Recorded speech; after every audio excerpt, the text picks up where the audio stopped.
So Raquel slash Rachel Leviss gave her first interview since Vanderpump Rules season 10 aired, and it is with none other than Miss Controversy herself, Bethenny Frankel. And she, of course, came prepared with her own agenda. Yeah, it was a bit of a train wreck. It was completely unnecessary, and yet here we are. Here we are. So, of course, we got to talk about it. I have a lot of feelings. They're not good ones. I'm just confused more than anything to kind of understand what Rachel thought she was going to achieve with all of this, right? Yeah, I have no idea what she was thinking, but we definitely know what Bethenny was thinking. Oh, without a doubt. So a little context. The last we saw, I guess her name is Rachel now. It's just we're saying Rachel. She's saying Rachel. Yeah. The last we saw from her was when Vanderpump Rules season 10, the last episode came out after the reunion or during the reunion, where Raquel has like her bombshell interview where she basically says like me and Tom have been lying and he's been coaching me and he doesn't want me to say all of these things, but I have to be true to who I am because I'm truthful. I'm truthful now. I'm Rachel. I tell the truth. Raquel, she doesn't tell the truth. Not telling the truth. She's not really interested in telling the truth. That's not really her thing. We don't know her, but this is Rachel now. And so she comes out, she tells the truth. Then she goes to a treatment facility for 3 months. We don't hear from her. She does not appear to be filming Vanderpump Rules, which is filming for season 11 right now. And then today, on what day is it? August 16th, 7 in the morning, apparently. The news is dropped that there is a tell-all podcast episode with Bethenny Frankel to tell, quote unquote, her side of the story. Yeah. Her truth with a capital T, according to her Instagram story. Yeah. So we, of course, rush out to listen to this, as I'm sure many of you did. It was kind of painful. So we're going to kind of hit the highlights for you. The biggest thing that stood out to me was just like, it just felt like such a disjointed and like awkward interview. And I think it's because both of them clearly just went in with very clear goals and they were not at all the same goals. Yes. Like that feels very accurate to kind of like what the situation is. Bethenny clearly is on a rampage. She has been trying to get back at Bravo ever since this, Roni reboot has come out. I think she's understood that the door to Bravo and her is like finally closed, and this is the end for her. So she's on the warpath. Oh yeah, she is. So a little bit of background there. Bethenny is essentially at the helm of this like reality reckoning kind of movement to bring like justice against Bravo. We'll get into that a little bit later in this episode. And like definitely some of the things that she's saying are warranted, but it's just like kind of problematic that it's her who is saying it. And a lot of the things that she's leaving out. In any case, it seems that she has decided that Raquel is going to be the face of this Bravo reckoning. On kind of like mistreatment of Bravolebrities. And that is just so confusing to me because like out of all the people that you could pick, like she's basically just picking Raquel because she's in the news recently. Like a lot of, I think what's happened to, I keep saying Raquel, a lot of what's happened to Rachel is kind of at, because of her own actions, and more so than that, like she tried to keep it off the show. Like she literally went an entire season lying about this affair that she was having with Tom Sandoval. And then like is, I guess, like upset that it got they picked up cameras again after. It's just like, it's just showing that Bethenny has no idea what she's stepping into, which she's even said, like, I didn't watch this, but I took a personal interest in you. Yes. Yeah. And I think Raquel sees a lot of like dollar signs that have been generated for other people in the Sandoval that are not her, right? Like, obviously, well, different reports are saying different things for Bravo. Bravo probably undersold on advertising for this season. And so their advertisers are probably the ones that have benefited the most from a Sandoval actually happening. Interesting. That's according to Reality Bites. That's their hypothesis about all of this.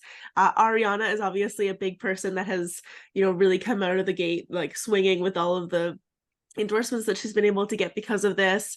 But even Tom Sandoval, like Tom Sandoval has walked away pretty unscathed for the most part. Like, he was still able to complete his tour. He's still able to renew his contract with Bravo. He's still filming. He still has a bar with Lisa Vanderpump. He still has his bar with Tom Schwartz. So for the most part, like, Tom is probably going to be fine. And it seems like, if anything, you know, Rachel is the one that has walked away with a $200,000 treatment bill. If the reports can be believed, that is kind of the, you know, amount that she's looking at, like, repaying. And yeah, so she's trying to get something in it for her as well. I think so. I think she's seeing that everybody else has kind of benefited from this, especially her own castmates who didn't have a guaranteed season 11 until Sandoval broke, and like it breathed new life into Vanderpump Rules. Right. Yeah. I mean, that part definitely makes sense. It's just like I left this interview also feeling very like Howie Mandel interviewing Tom Sandoval-esque, in the sense that like, this was definitely an opportunity for her to come and like show that she's grown and like apologize. And like, I was looking for more like introspection from her on like why this happened. And instead there was just a lot of kind of like blame shifting. There was a lot of downplaying, and it just like, I feel like there were so many more interesting angles that it could have gone into. And instead it was very just kind of similar to the track that Sandoval was on. It is. It's very similar to the track that Sandoval was on. And it's unfortunate that after this much therapy, like she's been in therapy for 3 months, that she's not further along kind of in her ability to like look back at all of this and kind of see it for what it was and understand kind of like where the blame actually needs to be shifted. Because I'm like, I just can't believe that she got 3 months worth of therapy, and this is where like it feels like we're still exactly where she left off for the most part. It is exactly where she left off. Like, Bethenny even was like, oh, like, do you think that your apology that you put out to Ariana, like before all of this happened, like before you went to this center, like, do you feel that was legitimate? And she's like, yeah, like I stand by it. It's like, really? No notes, nothing to change. No notes, perfect. Would write again. No, but you're right. I think overall the Howie Mandel interview and this interview do have quite a lot of similarities as well. I think that Bethenny, I'm kind of surprised that Bethenny wasn't more prepared for this interview, just based on the fact that she talks about it on TikTok as if she is like the resident expert of all reality TV. And like the fact that she like didn't even know like the story about like Rachel versus Raquel and like how that came about. I'm like, they talked about that in the first part of the second part of the reunion. Like, what are you talking about? Like, she didn't even know how long the relationship was. She didn't know anything. It was very similar to how, I know. And like, she started off by being like, I don't watch Vanderpump Rules, but like, I was interested in your mistreatment. In brackets was like, because I thought you would be able to be used in my movement right now. This is going to be an amazing ability for me to get so many downloads on my episodes for the next few weeks. So I'm very excited to take advantage of this. Basically, So like, much like Howie, she did not know. She didn't watch a show. She didn't know the background. She also like didn't really have any hard-hitting questions. Like, it was very much, if anything, like even more than Howie did, like she was setting her up and like gave her very what's that word, like very like leading like very leading questions that would actually then allow, she set it up so that Bethenny could then kind of like, oh my god, I'm trying to make like a sports reference, like she could knock it out of the exactly. She would like set it up for Bethenny to then be able to bring it back ultimately to something that was going to support this reality reckoning movement. In a lot of senses where like it didn't really make sense, which goes back to like, I don't think she was the right face of this movement. No, I don't think she was the right face of this movement. And I think you're right. There was one moment when Bethenny was kind of trying to get Raquel or Rachel to basically blame Bravo for kind of like how all of this went down. Had like, I think one of the ones you might be thinking of is they were kind of saying like, Rachel was saying, I looked at the way my cast members acted and like they all kind of cheated on each other and had affairs, and like I just wanted to like be good at my job. So like, yeah. I like, I was just looking at them, and then I was just so shocked that when like I did that, they like exiled me. And all then of a sudden it was a problem to have affairs with people's boyfriends. I can't believe it. Is she trying to say that she went after Tom Sandoval and split up this long-term partnership because she thought it would get ratings for the show? Because like, I really don't think that was ever in her head. I think she latched on to something that Bethenny is trying to create, and she's like, oh, that maybe that look makes me look better. Maybe like that's what I did. No, I don't know if that's exactly what she was saying. I know that I am totally wrong for this. I do really feel for Raquel because I really do believe that she was led on by Tom Sandoval, and like, she was clearly missing something in her life, and he was able to provide whatever that was for her to make her feel special. I don't disagree. And that's what I wish this interview said. I wish they leaned more into the ways that she was manipulated and like what makes her go for these types of men than just kind of like making this like kind of BS thing of like, oh, I was just trying to be like a good Bravo leb, and like these aren't real friendships. Like, I feel like I felt more sorry for her in the conversations that you and I have had, like in some of our podcast episodes, than hearing her speak about this. I'm like, oh, now I'm back to anger. Yeah, and I think that's pretty fair. And I think it was interesting that Bethenny Frankel, decided that she was going to talk about like how these friendships aren't real. And she kind of teed it up to being akin to like Survivor and like the early days of Survivor, where you need to form alliances, and how Jill in her world of Roni was friends with what was her name? Gosh, I'm having a brain fart. The kind of crazy one. Kelly, yeah. She was friends with Kelly Bensimon because she needed a friend and she needed an alliance on the show. And that's kind of how these friendships were formed. And I just think it's weird that Bethenny was making that comparison, because I think the one thing that's always stood out about VPR in comparison to the Housewives shows is that these are real friendships, right? Like, these are people that genuinely, they were a group of friends that we just kind of picked up on like one day during their shift, and like we've just continued to watch them for the last 13 years.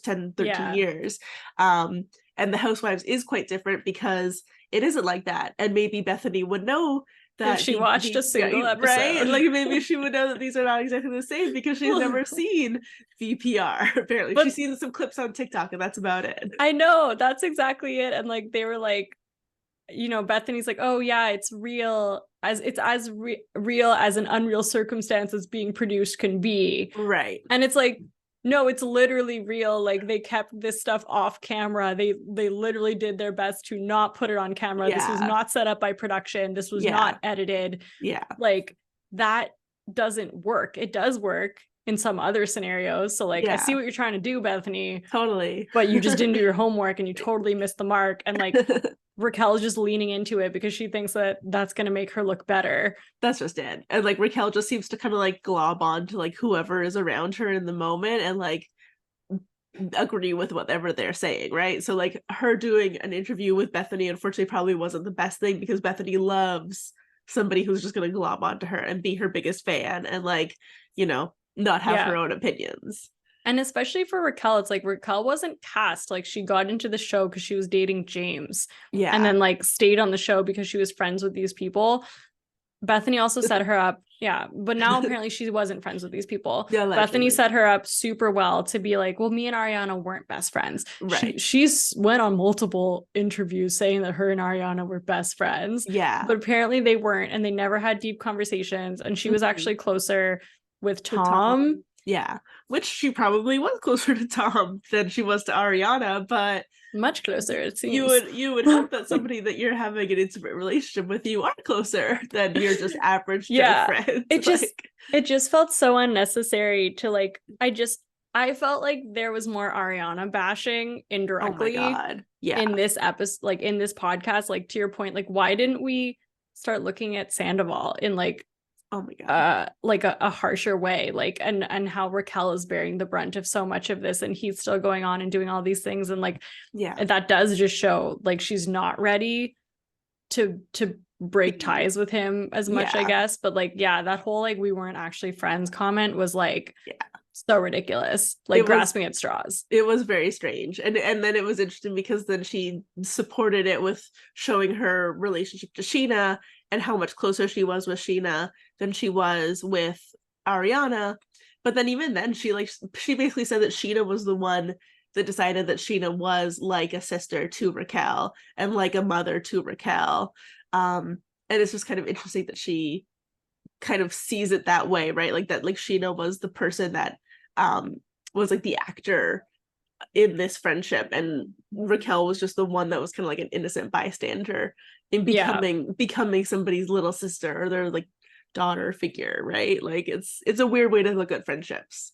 It is. And then another thing that was really weird about this as well is like I think Bethenny also kept trying to push this like, oh, like Bravo just like ran all the way to the bank with Sandoval. Like they merchandised it and they like pumped it through the machine. Yeah. And it's like, you're literally having an interview with this person, bringing Sandoval back up when it hasn't really been spoken about in quite a while. Like, are you not doing the exact same thing? Right. Well, that's just it, right? Like, I'm specifically deciding, because I heard that this is going to be a 3-part episode. I think initially people thought it was going to be 2 parts, but now it's going to be 3 parts, probably because of how successful the first part has been. They're like, get back in here, Rachel. Rachella, get over here. Exactly. And so maybe it is that she's like, okay, well, great, we can just like sell even more ads, so let's just make this a 3-part interview, and all of a sudden that's how long it's actually going to be. I obviously don't know like what really happened there, like if it was always going to be 3 parts, if it was supposed to be 2 parts, and now they're cutting it into even shorter and shorter parts. But Bethenny is very much, she knows how this works, and she herself has continued to profit off of Bravo and all of these TV shows that she's been on, and being able to be producer and being able to do, all of this stuff. So she's no stranger to figuring out how to capitalize on situations. Well, that's what's so rich about Bethenny is she very much is a like bites the hand that feeds you, like will kind of cry out about how horrible Bravo is, but then she'll like continue to do things that are like adjacent to Bravo in different ways like that. Like it's just the one of the things she was talking about too is like the exploitation without compensation, and like I feel like that part is really confusing to me, because like Raquel's definitely compensated for the show. Like if they were going to run with that narrative again, then it should have been more like, why is Tom not getting compensated, or why is he getting compensated more so than I guess Raquel is tending to be, but like I wouldn't say that like Bravo is exploiting her. Yeah, I mean, like that's kind of the issue with these reality TV shows, and I'm sure we'll get into this when we do discuss kind of like the reality reckoning. But you know what you sign up for to a degree, right? Like reality TV shows have been around long enough that we know what the job is, we know what the jig is. Like it's not like you don't know going into this that your life could be completely ruined, unfortunately. And that's what the money is for, is that you get followed around by a camera. That is your job. It is a relatively easy job if you look at jobs out there in the world, and that's how you make your money. Someone brought up a good point too, though, that they're like, Ariana's making all these brand deals because she's marketable right now. Like it's about marketability. Yes. And Raquel is the villain in this scenario. Yeah. Like it does make sense that Ariana's going to get more kind of opportunities and deals than she is right now. Oh, my voice just went a little bit. You sound like me all of a sudden. A little sicky sicko over here. Iris is very sick right now, if anyone can tell. Just a little bit. Ariana is more marketable, and that's like, I think that's also kind of like the crux of this situation, is that Raquel thought that she was gonna have this amazing year, right? Like she thought that she had like won season 10. She says in the interview that she walked away from doing her press all day with Sheena on the day that it was finally found out and the FaceTime video was uncovered. she like felt like she had finally like leveled up, and that was like this was going to be the year of Raquel. And then obviously Ariana found the video, it all comes out, you know, everything kind of comes crumbling down. And you know, if it had been the year of Raquel, she would have been marketable as well, right? Like she would have been doing brand deals. She might not have been doing brand deals as massive as the ones that Ariana's doing, but she would still be doing like Instagram deals. She'd be able to like, you know, get by. Yeah. And it was just living. for sure. And it was just like a weird way to set it up too. It's like, oh, I think Bethenny said like it takes 3 to tango. Yeah. And like, you know, Ariana's making millions of dollars off this. Like, yeah. Well, what about Tom? Like, why are we Yeah. not talking about how like Tom has literally just been continuing to play shows and like Yeah. even putting this kind of stuff in the lyrics? Like, Ugh, it's just yes. like it was being the so grossest human alive, like rubbing our noses in the fact that he's done this and that he's still famous. And yet here we are. there was none of that. I Like, hope that it comes out in like part 2 or I part hope 3 that they so. can like maybe introspect more. Like maybe Yeah. this was just kind of like a little bit of like the teaser before we get into all of these other things. But like Yeah. in general, it was just like it was not it. I was just No. like, what are we doing? The other thing is the Raquel / Rachel, and Yeah. how they're apparently just like 2 completely different people. You're right. Yeah, exactly. Because she is complete, like she's compartmentalized like the Raquel version of her life and the Rachel part of her life, and one part is her family life and one part is her like LA persona. Yeah. Well, what was it that Bethenny said? It was something like, or I think oh, what was it? They were talking about the reunion and how like Yeah. Ariana was like so mean to her, and apparently she thought that was like not warranted. Right. Which like that was just such a raw moment. Like this happened so soon after Ariana had like found out what had been happening. Yeah. And like despite, you know, Rachel trying to downplay the relationship that they had together, which was also so frustrating. And it was very sorry, I'm all over the place. There's No, like the Howie Mandel, very similar to like, well, they weren't married. Bethenny said that too. She's like, they weren't married, they didn't have kids. Like it's basically like they were roommates, so it's not like the breakup's not as deep. Right.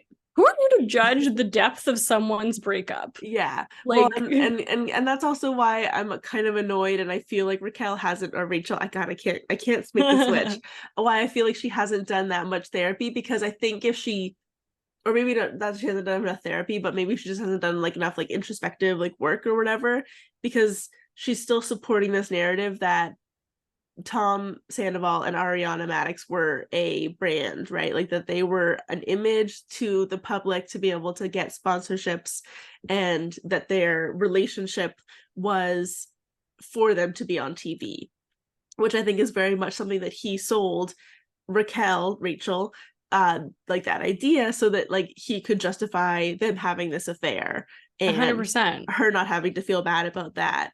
And so then for Rachel to be coming on like only 3 months later and still being like, yep, that must be true. They are roommates. They are a brand. They are an image. They are a duo for TV. They are nothing more. But she's still, like, yeah, she's still on his talk track, which makes me think that they're definitely still talking and like still something. I don't know. I don't think so. I don't think so. I think as soon as like the kind of like the worst part of the wave like kind of like came crashing down for him, once he like started to kind of like level off again, he's hugging Lala, he's hanging out, he's going to group events. That's true. He doesn't need Raquel. He's probably like, get away from me. Well, that's just it. If anything, she was a means for him to like end this relationship, and now he gets to be this like sexy cool guy that like owns a bar. He gets to like hook up with people. He's gonna get to go live his best life in LA, as he's probably always been doing, like undercover in LA in his like bar life scenario. And now he gets to just go do it in public because he's no longer in the super open, like a clear, like, you know, public relationship. It's so annoying. Honestly, I feel like these are all topics that I honestly like. If these don't get brought up in this podcast, like what in the world are you doing? Else like literally like what is the point? Like what is your story? We should interview Raquel / Rachel, like, because we have real questions, the hard-hitting questions. Anyways, to circle all the way back to my initial thought. No, it's There's just so much. There's just so much. We've all been on this journey for so long. We have a lot of feelings about it. Yeah. But yes, anyway, so like Raquel was like, I'm just like really like, what exactly was the words? It was essentially that she's a very like forgiving and honest person. So like, she was surprised to see the way that like Ariana was reacting to her. And Bethenny's literally like, you, Rachel. Like Rachel is honest and loyal, because like Raquel, we've seen her do things that are not honest and loyal. Right. It was just so funny to watch like Bethenny just take her nice paintbrush and just be like, the end, this is Rachel, and Rachel's great. You're a new person now. You don't need to worry about what happened in the past. All good. All is forgiven. It's fine. That was Raquel. Well, even and then she says like, oh, like she said that like Rachel said seeing herself on TV was like so out of character and it wasn't like her, and she's gonna now come back to her roots as Rachel, because Rachel is pristine. Rachel is the one that is totally fine, way less Googleable. It was just so weird. And like Rachel's core value is honesty. Not Raquel's. Raquel was not interested in that, but Rachel is totally fine with that. I just thought it was so hilarious the way that they were just kind of like, these are two different people, and this is me then, and this is me now, and good, got it, cool. We should all be so lucky to have a name that we could just change over to whenever we're feeling like, that wasn't me, that was Irisa's actions. So overall, feeling not great about this interview. Was very frustrating to listen to. Was expecting more. If you're gonna do a tell-all, at least do a tell-all. Right? Well, that's just it. I think that's what some other people have said, is that they like, so many people could have done this interview. The fact that she chose to do it with Bethenny, because it does sound like from the podcast that she chose to do it with Bethenny, is very strange.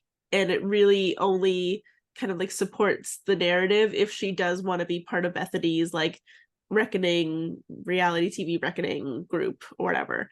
Because otherwise there's not really any reason that you needed to do it with this. You could have done it, like you could have had a sit down exclusive with People magazine. They would have paid you a bunch of money. Like there's a million people that you could have done this interview with. You didn't need to do it with Bethenny Frankel. I also just wonder if she just knew that Bethenny was going to be on her side, because she knows that Bethenny also kind of wants to leverage this for this movement. But People magazine would have been on your side too, right? Like they would have just been like frothing at the mouth to get that exclusive. They would have been so That's excited. True. So I don't know. I don't know. And like all of this is done under the guise that like she has this like PR agency behind her or like something, and I just don't think she does. I think it was like her mom's idea that she should go onto Bethenny Frankel's podcast, and that's what she did. So that's where we're at right now. Her mom loves Bethenny. She does, yeah, exactly. I would get better counsel. No offense I would to Rachel's mom. As nice as your mom is, I'm sure I definitely would seek advice elsewhere. There's a million PR people, even on TikTok. Heck, scroll on TikTok and you can find some PR crisis management people that will be able to help you out. I'm sure. Well, speaking of PR crisis management,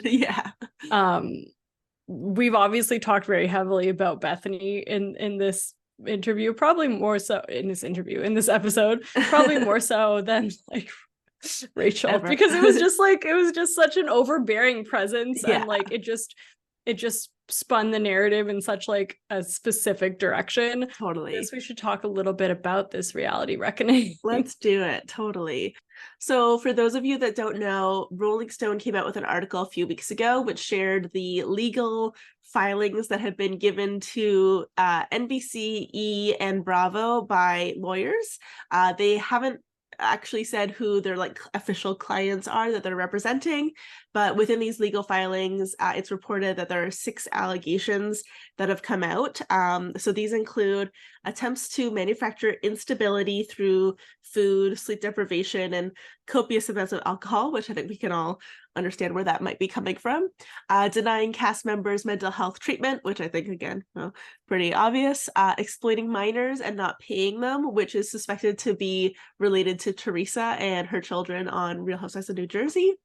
Hiding sexual violence from the public, which I'm not as sure about that one. I don't really have any examples that kind of come straight to mind for that one, but And then the final one being binding cast members to their contracts, even in the worst circumstances. And that's kind of tied to refusing to let cast members leave shows, which is kind of alleged to be related to Leah from Real Housewives of New York in her final season, the final season of that version of Real Housewives of New York, actually. Her grandmother passed away, and she says that she wasn't allowed by production to leave the show, even though, you know, to each their own, who knows if we believe that. But yeah, so that's kind of what's been alleged so far. Yeah. And then it's just such a tricky, like it's hard because I don't think anyone is against the idea that there should be more kind of like guardrails and like safety measures for, you know, everyone who goes into making the show. Like, I know some of the critiques that Bethenny has had in this is that like it's very much focused on like the Bravolebrities.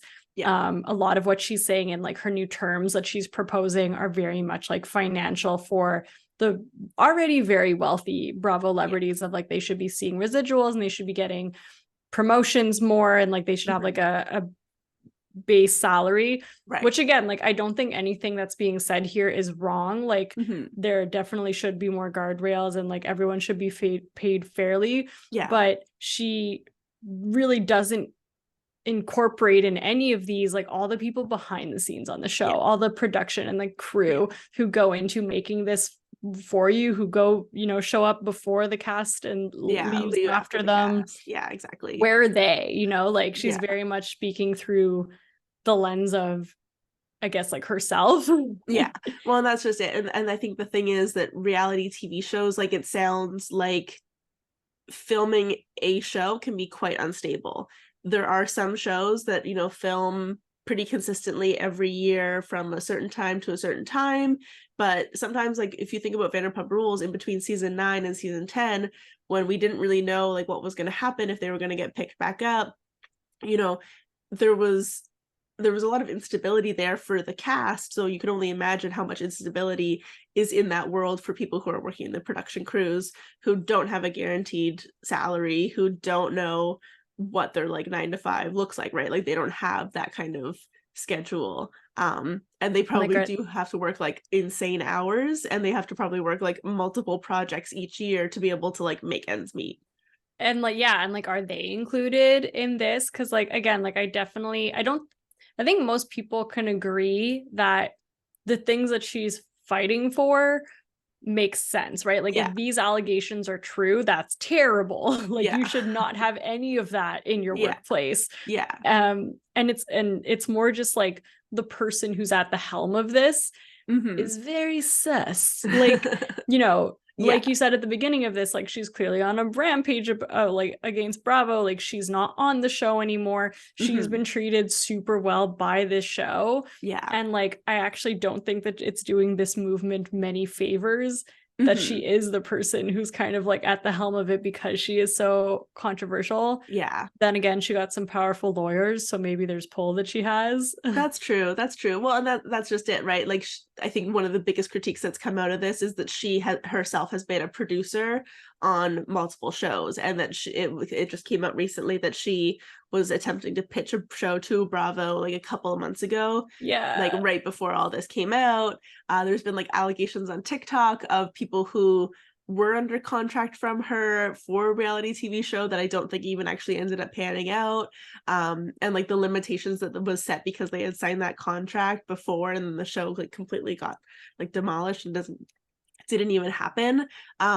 You know, it is like kind of a little bit rich coming from her of all people to be saying the one. But you're right, like I think we want residuals for these reality TV stars. Like I think we want, it makes sense. Yeah, exactly. And I think one thing that we've talked about a lot on this podcast, in these podcasts, is the evolution of reality TV and how much it's changed over the years, and how, because the like reality stars like have gotten so in on the game and they understand what they have to do, like it's become the producer's job to really like step it up and actually like go get the story and go figure out what they're gonna do, and like, you know, get a hot mic moment. Like, you know, there's a lot more work happening, I think, behind on the production side to chase the story and like uncover things.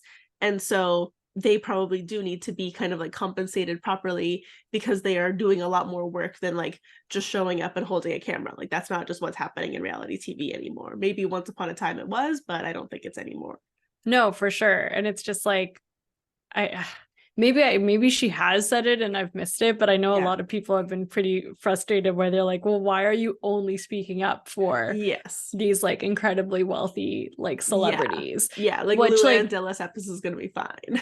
Yeah, and like they should be compensated fairly as well, but it's like, you know, I think you have to look at the entire picture if you're going to be coming out with this, and like there's so many more people behind the scenes that are going through, you know, probably harder circumstances, like you've said.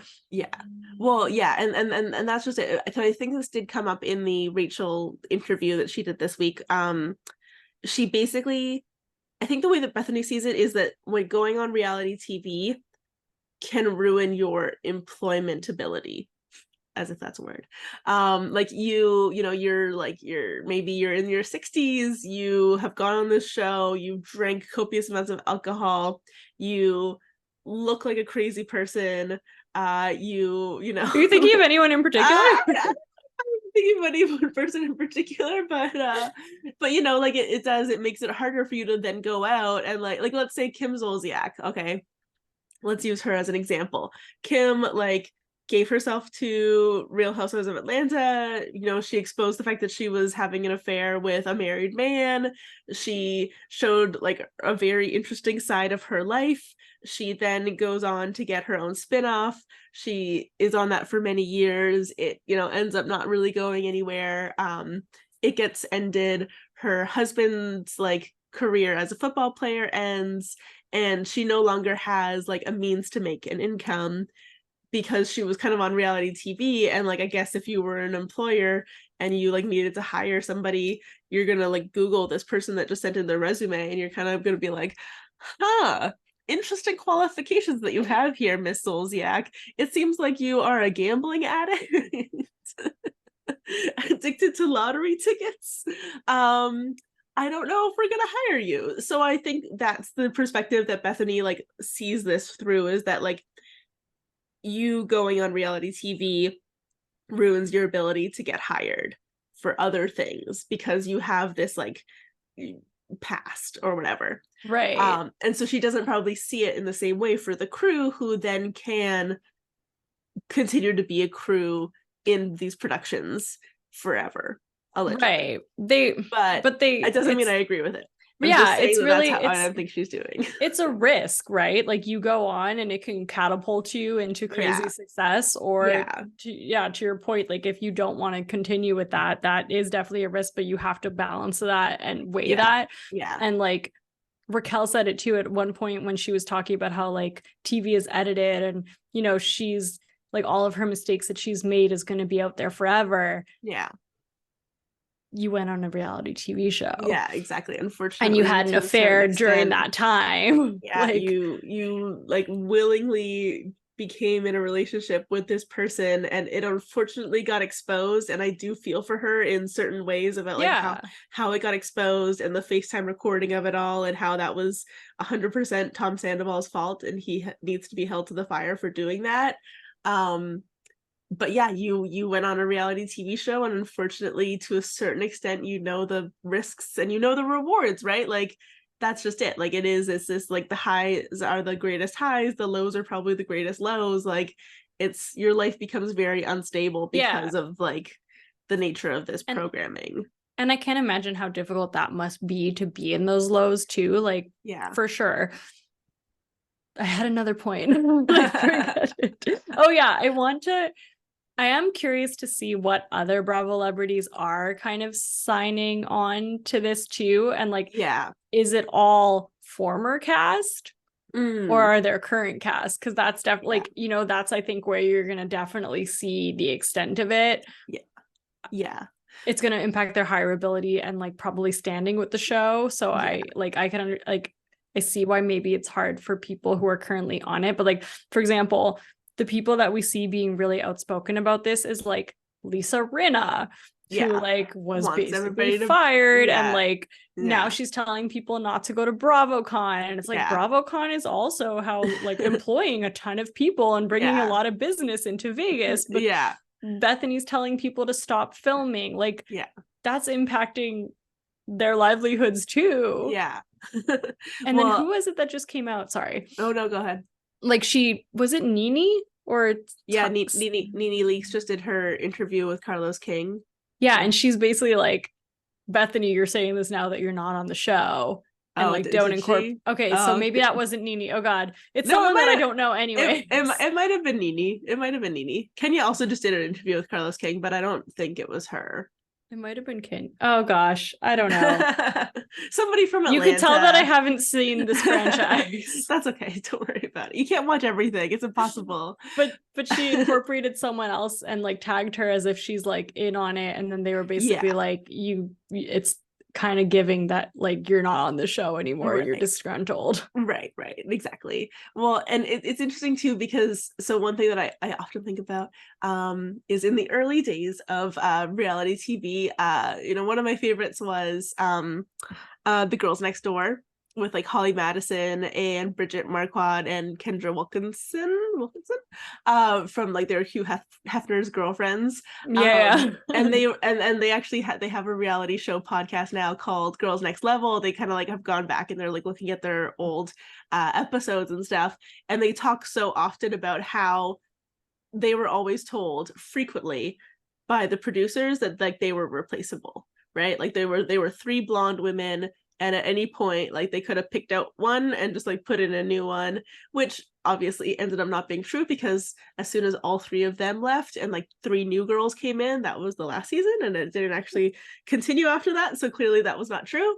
But that is very much the sentiment in reality TV, is that there's always going to be somebody else there to fill in the gap and like come take your place and ready to be replaced at any moment, because people know how good and bad of a gig this is, especially at this point in time, right? And like they didn't even get paid for their first season. Like they didn't get $0 for their first couple seasons. Oh wow. Yeah, I know, it sounds really awful.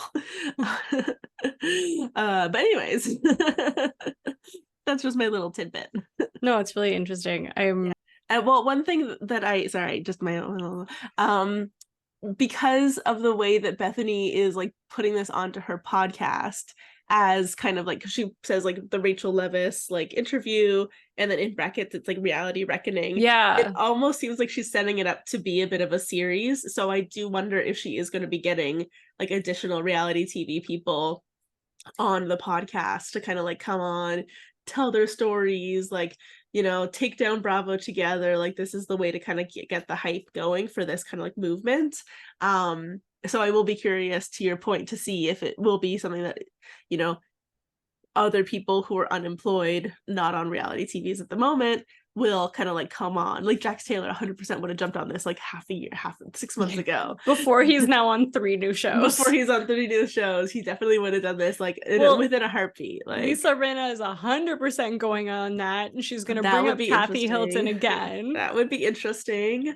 I could like I would be interested to see who else is going to make the list, make the cut. But some of the names on there, like I'm pretty sure Stassi's name was on there for a second. Like, I just don't know. Don't know if I believe it. I think she probably just thought, oh, let me just Google some reality TV stars and like put in whoever she wanted to, who aren't on the show anymore.